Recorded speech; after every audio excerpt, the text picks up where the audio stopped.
हे पहा अस्सल मालवणी पद्धतीचे भाजणीचे वडे। हे पीठ मळून झाल्यानंतर त्याच्यात एकदम गरम गरम निखारा घालतात आणि त्यावरून तेल सोडतात। त्याचा जो धूर निघतो त्या वड्यात ते बंद करायचं असतं, जेणेकरून ते पीठ मग ते वडे जेव्हा आपण काढतो तेव्हा टम्म करून फुललेले असतात। सगळे वडे मस्तपैकी फुलून येतात एकदम।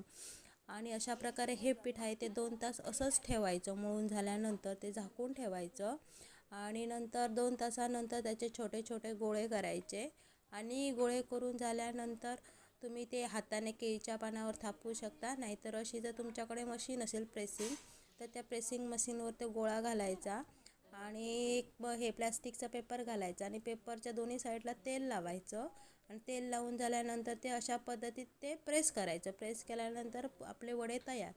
आणि नंतर हे आता आम्ही चुलीवरती त्याचे वडे काढत आहोत। हे बघा कसे टम्म करून फुलून दिसतात। बघा इकडे ह्या काकी आहेत त्या प्रेस करून देत आहेत आणि ह्या वहिनी आहेत त्या भाजून काढत आहेत। तुम्ही बघू शकता। बघा अशा पद्धतीत। तुम्ही माझ्या चॅनलला नवीन असाल तर माझ्या चॅनलला सबस्क्राईब नक्की करा।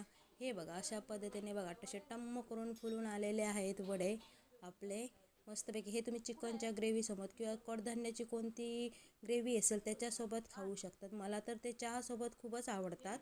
तुम्ही नक्की ट्राय करा। आणि चुलीवरचे म्हणजे एक स्पेशलच डिश कशी वाटते ना, हे पहा भरपूर सारे आम्ही बनवलेले आहात।